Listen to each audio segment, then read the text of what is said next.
এই ধর্ষণের বিচারের ক্ষেত্রে বিলম্ব হওয়ার একটা বড় কারণ হচ্ছে পর্যাপ্ত পরিমাণ ডিএনএ ল্যাব না থাকা। এই মুহূর্তে একটি মাত্র আছে। আজকে সিদ্ধান্ত হয়েছে যে আমরা চট্টগ্রামে এবং রাজশাহীতে দ্রুততার সাথে আরো 2টা ল্যাব ডিএনএ ল্যাব স্থাপন করব।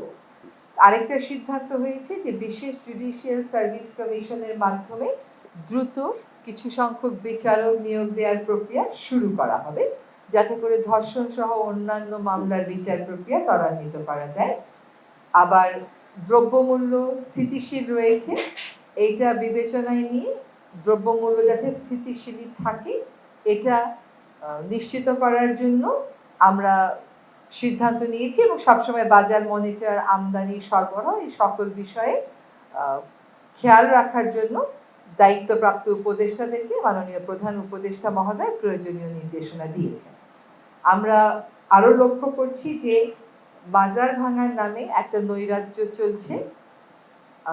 এতদিন সরকার বাজার ভাঙার বিরুদ্ধে রিঅ্যাক্টিভ অবস্থানে ছিল, গ্রেফতার হয়েছে, দোষী ব্যক্তিদেরকে আইনের মুখোমুখি করা হচ্ছে, কিন্তু এখন সরকার সকলের উদ্দেশ্যে সতর্ক করে দিয়ে বলতে চায় যে এই বাজার ভাঙার ব্যাপার সরকার আর কোনোভাবেই গ্রহণ করবে না এবং সকলকে এই ধরনের কর্মকাণ্ড থেকে বিরত থাকতে অনুরোধ করা হচ্ছে, নতুবা তাদের বিরুদ্ধে কঠোর থেকে কঠোরতম আইনি ব্যবস্থা গ্রহণ করা হবে।